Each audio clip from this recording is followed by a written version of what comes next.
So good morning everyone. Now we are going to start the chapter 14 electric current and its effects. तो इस chapter में we are going to study about कि electric current क्या होता है और उसके कौन कौन से इफेक्ट हमें डेली लाइफ में भी ऑब्जर्व करने को मिलते हैं और क्या क्या इफेक्ट्स हैं इसके. बट सबसे पहले क्लास 6 का थोड़ा सा हम रिकैप्चुलेट करने की कोशिश करते हैं कि क्लास 6 में आपने क्या पढ़ा था. आपने क्लास 6 में इलेक्ट्रोस्टैटिक फोर्स के बारे में पढ़ा था. Electrostatic force, electro means electric या कुछ भी something something related with electric, and static means at rest. When electricity is at rest, then that force comes out to be as electrostatic force. अगर आप और अच्छे से अगर मतलब इजीली समझना चाहते हो तो उसमें ये था, फॉर एग्जाम्पल जब भी आप किसी प्लास्टिक कॉम को या प्लास्टिक के स्केल को आप ड्राई हेयर के साथ रब करते थे, उसके बाद जब आप बिट्स ऑफ पेपर को उसके पास लेके जाओगे तो यू विल फील कि जो बिट्स ऑफ पेपर हैं वो अट्रैक्ट हो गए हैं. अट्रैक्शन, कोई फोर्स तो होगी उसके पीछे, and the force was electrostatic force of attraction. Okay, so electrostatic was that force जो क्या होती है कि चार्जेस जब रेस्ट पे होते हैं, that is known as electrostatic force. So जब भी चार्ज रेस्ट पे होंगे उस टाइम पे जो फोर्स जनरेट होगी that is known as electrostatic force. Static means at rest. ये नाम से क्लियर हो रहा है कि जो फोर्स जो इलेक्ट्रिसिटी रेस्ट के कारण जब चार्जेस रेस्ट पे थे उस टाइम पे प्रोड्यूस हुई थी, that force is known as electrostatic. और ये आपने 6th में आप ऑलरेडी पढ़ चुके हो. उसके बाद हम अब आगे की तरफ बढ़ेंगे. सबसे पहले you should know about charges. तो चार्ज आपने पढ़ा हुआ है, पॉजिटिव चार्ज, नेगेटिव चार्ज, इसके अराउंड ही सारी हमारी इलेक्ट्रॉनिक्स घूमती है. तो चार्जेस एट रेस्ट आप 6th में पढ़ के आए हो. अब थोड़ा सा हम आगे मूव करेंगे, चार्जेस इन मोशन. अगर चार्ज मूव करना शुरू कर दे तो क्या होगा. अगर चार्ज मूव करना शुरू कर दें देन आई विल से कि इलेक्ट्रिक करंट प्रोड्यूस हुआ है. तो मूविंग इलेक्ट्रिसिटी और the flow of electricity in the conductor. अब कंडक्टर वर्ड आपने सुना होगा. Conductor means that substances which allow the current to pass through them. आपने पढ़ा हुआ है गुड कंडक्टर, बैड कंडक्टर या कंडक्टर्स और insulators. That substances that do not allow the current to pass through them are known as insulators. The substances which allow the electric current to pass through them, that are called conductors. So conductors क्या होते हैं, जो अपने में से current को पास होने दें. तो इसकी डेफिनेशन क्या आएगी, जब भी चार्ज मूव करते हैं, मतलब moving electricity, it is not charges at rest, they are charges in motion. Okay, so the charge in motion will generate electric current. जब भी चार्ज जो होंगे मोशन में आएंगे, जब भी वो मूव करेंगे, देन आई विल से कि इलेक्ट्रिक करंट प्रोड्यूस हुआ है. So the flow of electricity in the conductor when electricity is in motion और मूविंग इलेक्ट्रिसिटी, आप कुछ भी इनमें से इलेक्ट्रिक करंट को डेफिनेशन दे सकते हो. So this was about electric current. अब करंट को आपको पता है कि हमारी जो भी वायरिंग है, फैंस चल रहे हैं, ट्यूबलाइट्स है, टीवी चल रहा है, कुछ ना कुछ तो करंट की वजह से चल रहा है. जब भी आप स्विच ऑन करते हो तो एकदम से current with in the fraction of second वो करंट फैन में जाएगा. उस करंट की वजह से फैन मूव करना शुरू होगा. तो कोई भी अप्लायंस, जो भी इलेक्ट्रिकल अप्लायंसेज हैं, वो करंट की वजह से ही चलते हैं. अब करंट जो है वो पूरे का हमें दिखता नहीं है, बट अगर हम वायरिंग देखें तो वायरिंग के अंदर एक्चुअली चार्जेस फ्लो कर रहे हैं, और चार्ज फ्लो करेगा मतलब करंट जा रहा है. तो जब चार्ज फ्लो करेगा उसके कंप्लीट पाथ को हम शो कर सकते हैं, that is known as electrical circuit. Complete path of the flow of electricity is known as electrical circuit. कि पहले कहाँ गया, फिर पहले मतलब हमने स्विच ऑन किया, देन सेल में गया, देन बैटरी, जो भी हमारे कंपोनेंट जुड़े हुए हैं, फैन में गया, उसकी वजह से ये चलना शुरू हुआ. तो ये सारा कुछ अगर हम सीरीज में लगाएं कि पहले कहाँ गया फिर कहाँ गया, एक कंप्लीट पाथ शो करे करंट का कि स्टार्टिंग कहाँ से हुई और कहाँ तक गया, उस कंप्लीट पाथ को बोलते हो आप इलेक्ट्रिकल सर्किट. ओके सिंपल हमने बल्ब भी ऑन करना है, स्विच ऑन किया, बल्ब ग्लो करने लग गया। तो इसका भी एक बहुत सिंपल सा सर्किट हम बना सकते हैं। तो इलेक्ट्रिकल सर्किट क्या है कि फ्लो ऑफ करंट को शो करने के लिए, और we can say the complete path of the flow of electricity is known as electrical circuit. अब इस इलेक्ट्रिकल सर्किट को हम पेपर पे ड्रॉ करना चाहेंगे टू टू इजिली अंडरस्टैंड कि करंट एक्चुअल में पास कैसे कर रहा है। उसको ये एक मिनिएचर फॉर्म देने की कोशिश करेंगे कि करंट कैसे पास कर रहा है। तो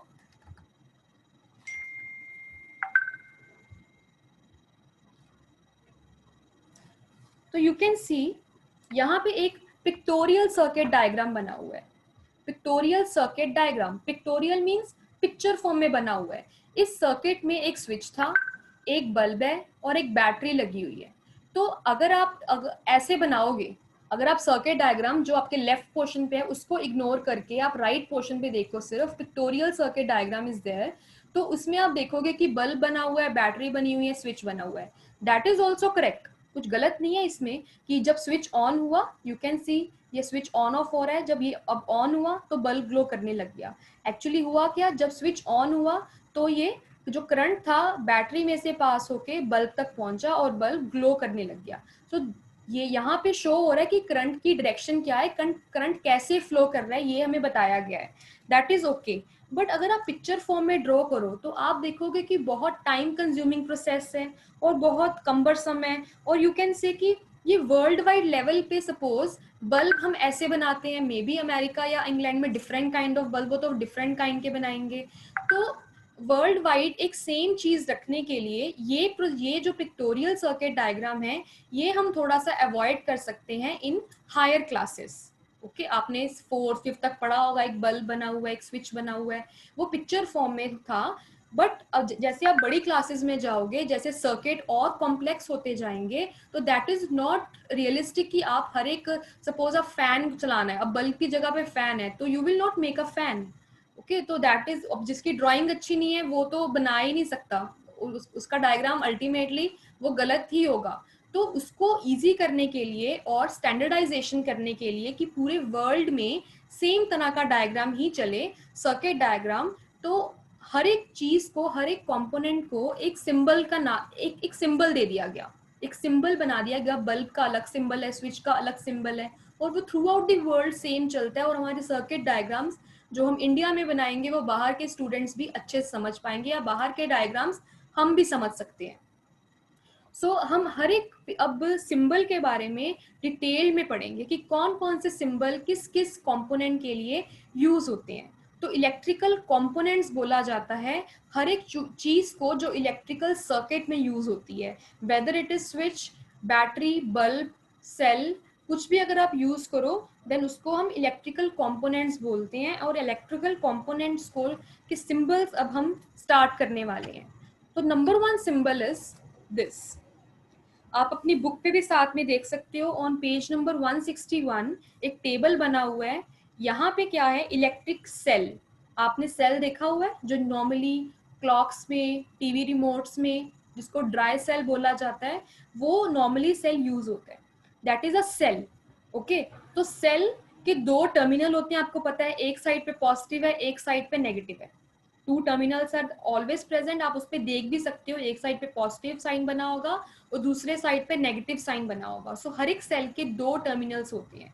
तो उसको सिंबलाइज करने के लिए हम कैसे बनाते हैं कि एक पॉजिटिव और दूसरा नेगेटिव, एक लॉन्गर लाइन और एक शॉर्टर लाइन, इसको, ये सेल की सिंबलाइजेशन है। एक लॉन्गर लाइन, एक शॉर्टर लाइन, बीच में हमने स्पेस देनी है, और यहाँ ये कनेक्टिंग वायर्स का साइन है। तो ये positive, longer line always symbolizes the positive sign, positive terminal, and the shorter one always symbolize the negative terminal. So this is a symbolization of a cell. तो जब भी आप सर्किट डायग्राम बनाओगे, जब भी अपने सेल बनाना होगा, तो you will not actually make a diagram of cell, you will just make this. तो सेल इजिली अंडरस्टूड होगा कि ये सेल का सिंबल है, तो ये सेल है वहां पे लगा हुआ। Next symbol I am going to discuss is this. In your book you can see this symbol is of electric bulb. Obviously you will not make a bulb, तो ये बल्ब के लिए ये सिंबल चलता है कि सबसे पहले आप ये कर्व लाइन बनाओगे, कर्व कर्व जाएगा, उसके ऊपर आपने एक सर्कल बनाना है. This is a symbol of electric bulb. Next is this. यहाँ पे 2 डॉट्स हैं और बीच में 2 डॉट्स को एक ज्वाइनिंग लाइन है. This is a symbol off switch. Switch in on position. आपको पता है कि स्विच ऑन एंड ऑफ होता है, तो दिस जो जो ये सिंबल है वो अभी स्विच ऑन का सिंबल है. Switch on. And we can also say कि स्विच अभी क्लोज्ड स्टेट में है. जब स्विच क्लोज होगा तो इसमें करंट पास करेगा, जब स्विच ऑफ होता है तो उसमें करंट पास नहीं करता. सिंपली जब आप रूम में एंटर अप करोगे तो आपने स्विच ऑन किया, फैन ऑन हो गया. क्या हुआ, आपने जब स्विच ऑन किया तो ये स्टेट आ गई, switch is in closed position. अब सपोज यहाँ से करंट आ रहा था तो यहाँ से इसका स्विच ऑन हो गया, इसको एक पैसेज मिल गया करंट को पास करने के लिए. Current will easily flow through this. Okay. And वो आगे अप्लायंसेस तक, जो भी अप्लायंस हमने रन करना है वहां पे वो इजिली ट्रेवल कर जाएगा. तो ये हमारा जो स्विच है वो ऑन पोजीशन पे है, switch is in closed state. अब ओपन पोजीशन को बनाने के लिए क्या है, स्विच ऑफ स्टेट पे. ऑफ स्टेट पे 2 डॉट्स आर प्रेजेंट देयर. जैसे पिछले में थी 2 डॉट्स, वैसे ही इसमें भी 2 डॉट्स प्रेजेंट हैं. But unlike the earlier one, वहां पे दोनों डॉट्स ज्वाइन थी, बट यहाँ पे 2 dots are not join together. हमने एक लाइन तो ड्रॉ की है बट ये ऊपर की तरफ जा रही है, ये डॉट के साथ ज्वाइन नहीं कर रही. इसका मतलब क्या है कि जब भी करंट आएगा यहाँ से, जब यहाँ पे पहुंचा करंट, देन उसको पास करने के लिए कोई जगह ही नहीं मिलेगी. तो suppose this is A part and this is B terminal, terminal A terminal B. तो टर्मिनल ए से बी में जाने के लिए it doesn't have any passage, तो वो पास नहीं कर सकता करंट. इस स्टेट में the switch is in of position. जब भी आप फैन को बंद कर दोगे तो उसको, फैन को करंट मिलना बंद हो जाएगा. इस वजह से फैन अल्टीमेटली वो बंद हो जाएगा, इट विल गेट ऑफ. तो switch is in of position or switch is in open position. This is the symbol of a switch in open or off position, you can say. Next symbol is this. अगर आप पिछला वाला symbol आपको याद हो जो मैंने first number पे दिखाया था आपको, this is a cell. One longer line, one short line, positive, negative. यहाँ पे कितने हैं, you can see यहाँ पे जो 2, अगर आप बात करो 2 सेल्स आप बात कर सकते हो, 2 सेल लगी हुए हैं, positive negative, again positive again negative. तो ऐसे जो मतलब अगर आप कॉम्बिनेशन कर दो सेल्स का, ठीक है, the combination of cells forms the battery. So this is a symbol of battery. ऐसे नहीं कि आप 2 ही लगा सकते हो, 2 से ज्यादा, 3, 4 and many many many cells you can join together, then it will form a battery. यहाँ पे इसका सिंबल कैसा है, positive negative, 1 cell, positive negative 2 cell. अगर आपने थर्ड भी लगाना है वैसे ही positive negative. But make sure कि जो हमेशा नेगेटिव टर्मिनल है it should be with the positive terminal of the other cell. ये फर्स्ट सेल था, ये हमारा सेकेंड सेल है, तो फर्स्ट सेल का negative terminal it should be join together with the positive terminal of the second cell. तो they are connected. Okay, positive negative. अब पूरी हमारी इलेक्ट्रॉनिक्स है इसी बेसिस पे चलती है, positive connected with negative, negative connected with positive. ये ऐसे ऑपोजिट चार्जेस जो हैं वही कनेक्ट करते हैं, तभी वो करंट फ्लो होगा. तो पॉजिटिव नेगेटिव ये ऐसे ही कनेक्टेड होगा. तो अगर आपके पास ज्यादा सेल्स होंगे, जितने ज्यादा सेल्स होंगे उतनी ज्यादा पावर होगी उस इलेक्ट्रिकल अप्लायंस को मिलेगी. ओके, तो positive of 1 cell should be connected to the negative of the next cell. And the combination, अगर आप इसकी डेफिनेशन के बारे में बात करो, then combination of 2 or more cells is called battery. Combination of 2 or more cell, you can underline this line on page number 161 at the bottom. Combination of 2 or more cells is called a battery. अगर आप cells 2 या 2 से ज्यादा cells को combine कर दो, then it will form a battery. So this is a symbol of a battery. Next we have the other symbol, that is a straight line. Last आप book पे भी देख सकते हो, नंबर 6 is wire. जो connecting wires होती हैं, wires को शो करने के लिए हम स्ट्रेट लाइन बनाते हैं. तो this is a symbol of a electric wire. तो अब हम एक सिंपल सर्किट डायग्राम देखेंगे जिसमें ऑलमोस्ट ये कंपोनेंट्स लगे हुए हैं, पर इससे पहले हम एक बारी रिकैप्चुलेट कर लेते हैं जो जो हमने ये सिंबल्स के बारे में पढ़ा है। सबसे पहले हमने पढ़ा था सेल के बारे में। Cell, two terminals are present there having a little space in between. The longer terminal represents positive terminal and the shorter line is representing the negative terminal. So positive, negative, this is a one cell. उसके बाद अगर हम battery की बात करें then you can see how many cells are there. 3 cells are there, positive negative 1, positive negative 2, positive negative 3, positive negative 4. Okay, 4 cells are present there. तो 4 cells लगे हुए हैं and you can see the negative of the first cell is connected to the positive of the second cell.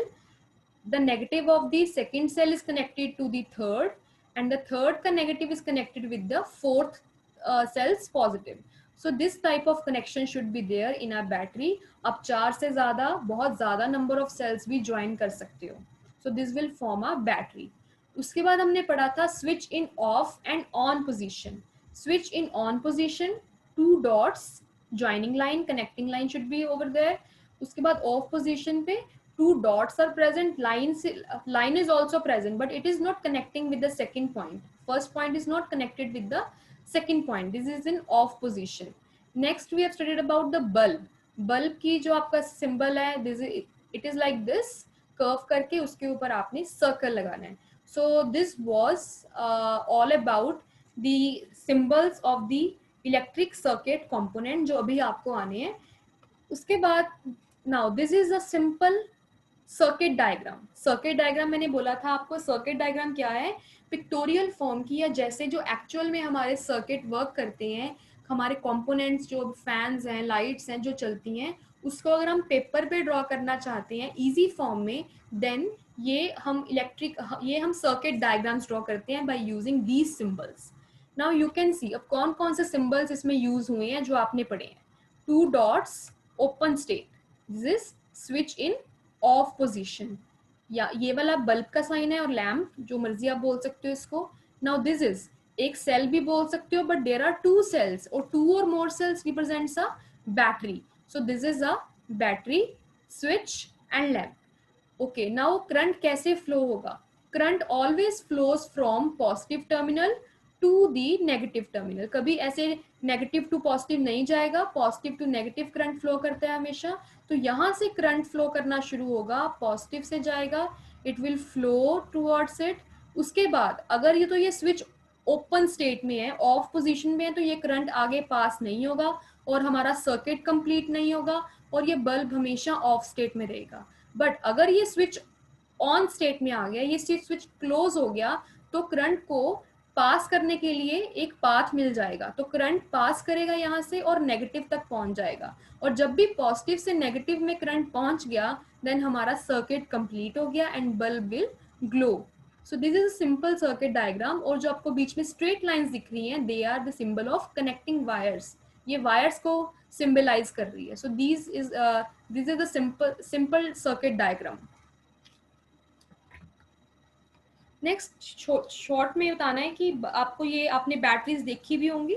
Normally positive terminal, negative terminal आपने देखा होगा. ये कैसे connecting होती है वो हम नेक्स्ट सेशन अपन डिस्कस करेंगे. If you have any doubt you can ask me now. You can raise your hands and ask. You can easily observe this cell, जो आप नॉर्मली सेल्स, ड्राई सेल्स आप बहुत सारे अप्लायंसेज में use भी करते होंगे. So this is a dry cell. यहाँ पे आप देख सकते हो एक जगह पे positive symbol is there and the other terminal represents the negative terminal. So this is one cell. अगर आप जब भी आप किसी रिपोर्ट में 2 सेल या 2 से ज्यादा सेल डालते हो तो it forms a battery. Okay, using 2 or more than 2 cells forms a battery. So this is a single cell. Combination of the cells is known as battery.